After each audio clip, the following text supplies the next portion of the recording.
Bonjour à tous, donc pour continuer dans la lignée des vidéos précédentes, aujourd'hui on va aborder un thème assez important, la récupération. On va aborder donc plusieurs sujets et on va essayer de vous donner avec Damien plusieurs tips, d'accord, de façon assez brève et précise à la fois pour que vous puissiez justement améliorer votre récupération.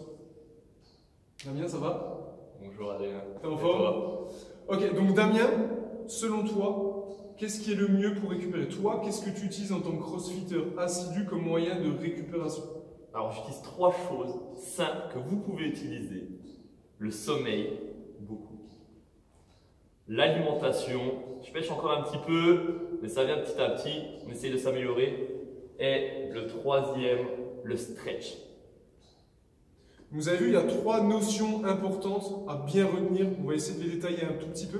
Juste pour mettre les choses au clair, on vous donne des notions. D'accord? Il n'y a pas qu'une seule vérité dans les sujets qu'on va aborder, mais c'est vraiment pour vous rappeler certaines choses ou commencer à avoir une réflexion autour de ces choses-là. Donc Damien, tu me parlais du sommeil. Qu'est-ce que tu préconises de ton côté au niveau du sommeil? Alors le sommeil, première chose à savoir, se coucher avant minuit.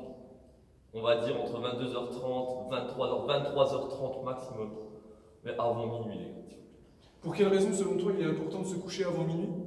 Alors il va être important pour garder un cycle de sommeil assez intéressant.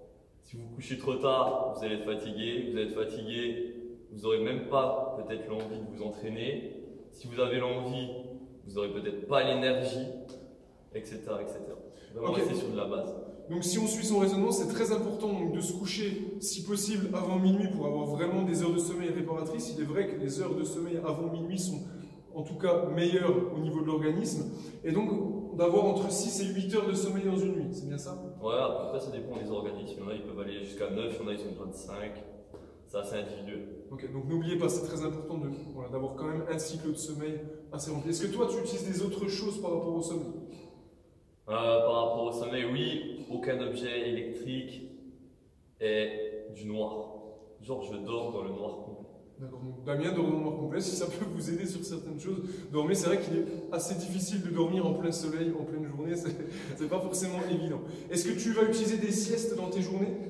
Ça dépend des saisons, mais beaucoup en été. Quand je m'entraîne beaucoup plus en hiver, je dors quand même beaucoup plus qu'en été pendant mes nuits. Donc en été, ouais, je fais des siestes de 15 à 20 minutes, des fois une demi-heure, je sais. Essayer de ne pas dépasser 20 minutes pour pas être amorphe après, mais des fois j'ai tendance à passer un petit peu. Ouais, une petite sieste dans la journée de 15 à 20 minutes, si vous en avez le temps, bien sûr, ça va vous permettre de décharger un petit peu les batteries et puis d'attaquer la suite de la journée, voire de la deuxième partie de l'entraînement, puisque n'oubliez pas, on a quand même les notions de quelqu'un qui pratique notre activité de façon assez intensive, donc ça va vous permettre d'avoir voilà, un pied dans l'étrier de bonne façon. Donc si vous avez la possibilité, prenez le temps pour faire une petite sieste de 15 à 20 minutes dans la journée.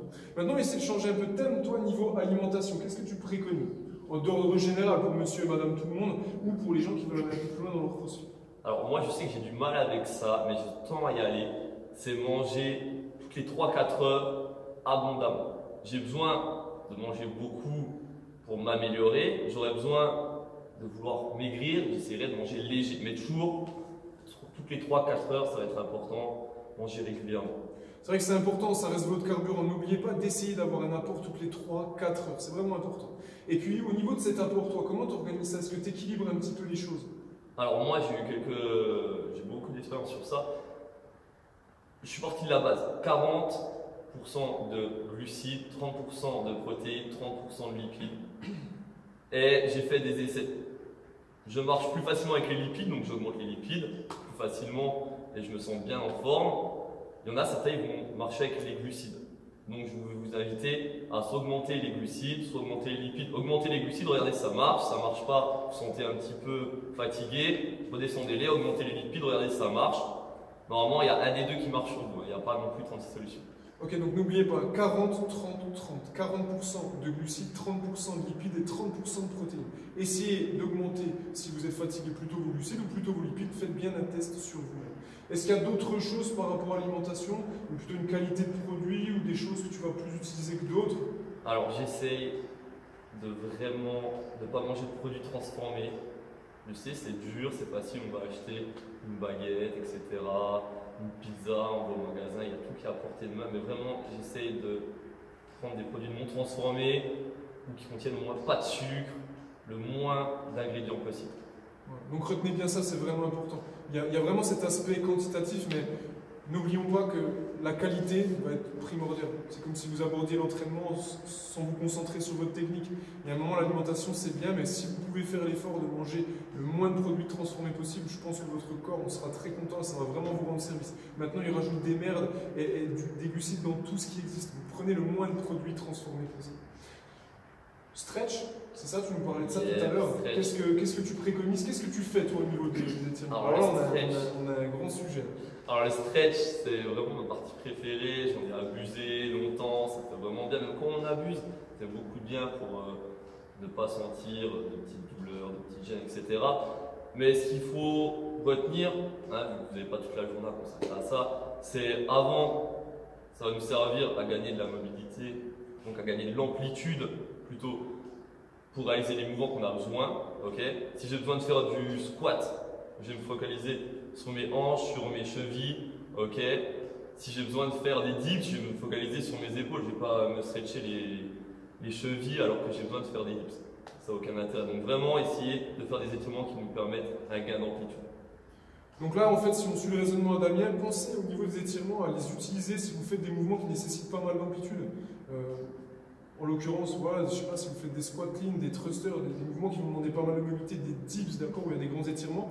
Allez essayer de chercher un petit peu de mobilité et d'étirement, donc en échauffement, en pré-séance, avant ces mouvements justement qui vont vous demander beaucoup d'amplitude. Ça, c'est vraiment pour la préparation à l'effort. Donc, c'est des choses à faire avant la réalisation de ce mouvement, avant l'entraînement. Maintenant, est-ce que toi, tu utilises des choses en récupération en post-entraînement? Est-ce que tu préconises des étirements post-entraînement?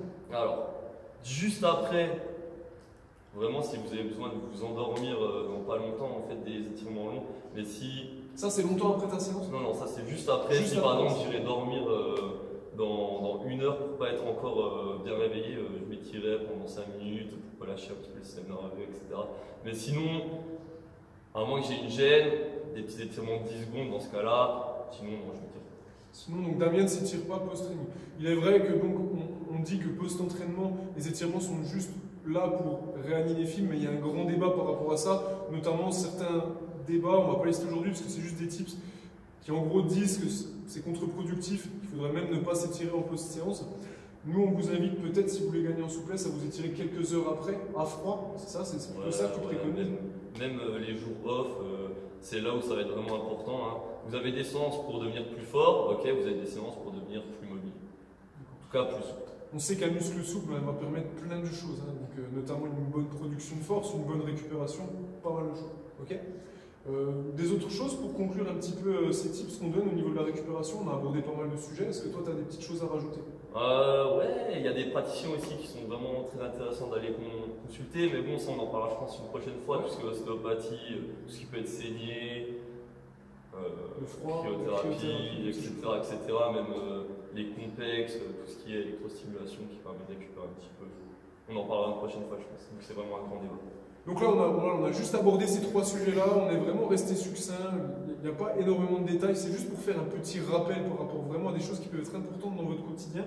Je pense que prochainement, on va prendre chaque rubrique et on va vraiment les détailler, d'accord, les détailler, et vous donner de notre point de vue professionnel les choses qui sont, selon nous, les mieux, d'accord. On va essayer de mettre des choses à l'appui, des preuves, des sources, vraiment des choses intéressantes par rapport à ça.